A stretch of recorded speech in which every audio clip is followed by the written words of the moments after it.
Good morning, students. Today we are here to study your English Reader chapter, A Truly Beautiful Mind.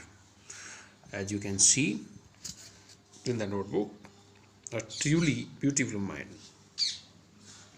Today we will learn about Einstein's a part of biography, his intelligence, scientific approach, science interest, and some inventions done by him.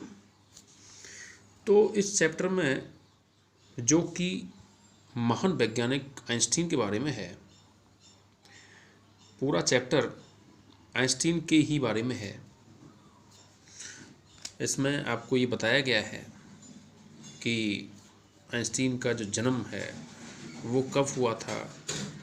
आप देख सकते हैं 14 मार्च 1879 को उनका जन्म हुआ था और ये जर्मनी के ओल्म सिटी में, ओल्म एक सिटी है, ये इस शहर में आइंस्टीन का जन्म हुआ था।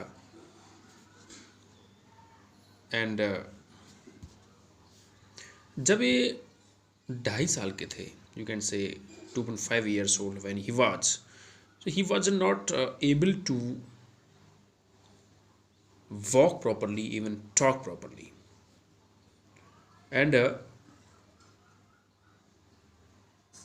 it's not walking, it is talking. मतलब उनको बोलने में प्रॉब्लम होती थी और ऐसा लगता था कि आइंस्टीन स्टैमर करते हैं। स्टैमर मतलब हकलाना। तो ये उनको एक वोकल प्रॉब्लम थी और आइंस्टीन का जो नेचर था वो बचपन से ही बच्चों से थोड़ा डिस्टेंस मेंटेन करके रखना। उनके बहुत सारे फ्रेंड्स नहीं होते थे और इसीलिए शायद बच्चे जो उनके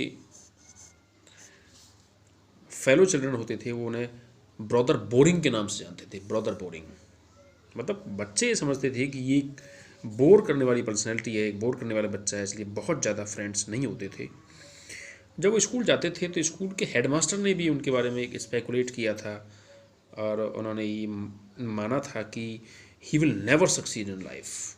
मतलब आइंस्टीन को लेकर के हेडमास्टर की जो ओपिनियंस थे वो अच्छे नहीं थे और शायद इसलिए कि Einstein hated school regimentation. Regimentation मतलब होता है डिसिप्लिन।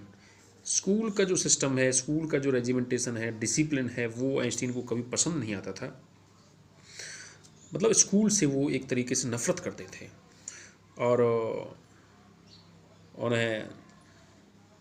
उन्होंने स्कूल छोड़ दिया था 15 years old। जब when he was 15 years old he left the school।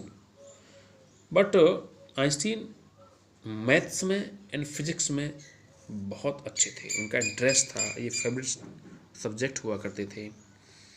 उसके बाद में आप देखेंगे कि आइंस्टीन की मुलाकात एक फेलो स्टूडेंट, जब वो यूनिवर्सिटी चले गए थे तो यूनिवर्सिटी में जब वो आगे की पढ़ाई कर रहे थे हायर एजुकेशन के लिए, तो एक फेलो स्टूडेंट थी माइलेवा मैरिक।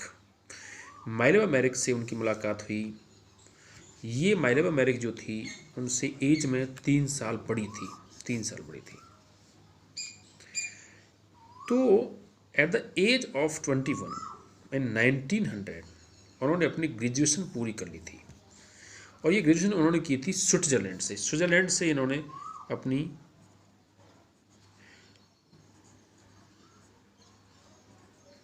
जो ग्रेजुएशन थी वो पूरी की थी। उसके बाद इन्होंने 1902 में आप देखेंगे कि एक एज अ टेक्निकल एक्सपर्ट इन्होंने एक जॉब इनको मिल गई थी और उसके बाद इन्होंने एक फार्मूला डिस्कवर्ड किया। पूरी दुनिया में जो फेमस है, सारे लोग उसको जानते हैं, उस फार्मूला को, जो कि एनर्जी एंड मास के बीच एक रिलेशन एस्टेब्लिश करता है, जिसे आप कहते हो E = mc²। ये फार्मूला आप फिजिक्स में पढ़ते हो, सभी बच्चे जानते हैं। यहाँ पर E एनर्जी है, M मास है and C is the velocity of velocity of light.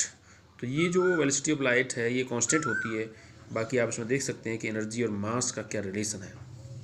ये 1905 में इन्होंने डिस्कवर किया था ये फॉर्मूला। उसके बाद आप देखेंगे कि आइंस्टीन की जो शादी थी, जो इनकी फेलो स्टूडेंट थी, क्लासमेट थी, माइलवा मेरिक, जिसके बारे में हम पहले भी इसमें पढ़ चुके हैं, इनकी शादी हुई जनवरी 1903 में। लेकिन शादी के मात्र 12 साल बाद ही इनका डाइवोर्स हो गया था, क्योंकि इनका जो रिलेशन था वो फेल्टर्ड करता था। इसमें एक वर्ड आया फेल्टर्ड। फेल्टर्ड का मतलब होता है द रिलेशन वीकेंस। ये जो रिश्ता था ये कमज़ोर हो रहा था और इसलिए इनका डाइवोर्स हो गया था।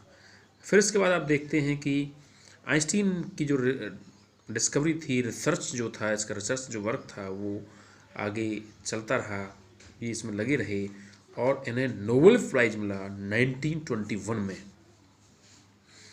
फिर आइंस्टीन ने ये यहाँ से एमिग्रेट कर गए, मतलब चले गए यूएसए यानी अमेरिका 1933 में। और यहाँ पर आपने देखा कि जब सेकेंड वर्ल्ड वार चल रहा था तो अमेरिका ने जापान की 2 सिटी जो बहुत फेमस सिटीज़ हैं, हिरोशिमा और नागासाकी, इन दोनों पर बम्बार्डमेंट किया था, जिसमें कई 100 लोग मारे गए थे।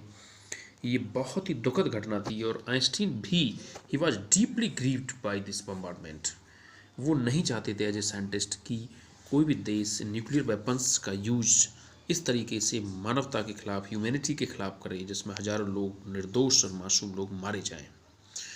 और बाद में at the age of 76 Einstein 1955 में इनकी डेथ हो गई थी। तो इस तरीके से ये आइंस्टीन के बारे में, द ग्रेट साइंटिस्ट आइंस्टीन के बारे में इस चैप्टर में पूरा बताया गया है। तो आप इसे एक बार रीड आउट करेंगे एंड ट्राई टू अंडरस्टैंड, और बाकी इसका मैं नेक्स्ट वीडियो में आपको हम बताएंगे। Thank you.